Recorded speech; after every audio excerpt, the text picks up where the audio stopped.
Herkese merhaba arkadaşlar, kanalımıza hoş geldiniz. Gupse Özay eşi Barış Arduç'u öve öve bitiremedi. Güzel oyuncu Gupse Özay, kızı Can Asya'nın kendisinden ve eşinden hangi özelliklerini almasını istediği yönünde soru üzerine Barış Arduç'u öve ve bitiremedi.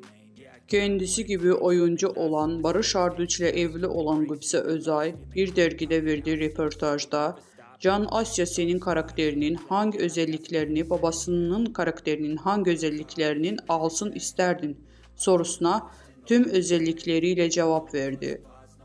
Ünlü oyuncu Gupse Özay her şeyini babasından alsın sorusuyla cevapladı.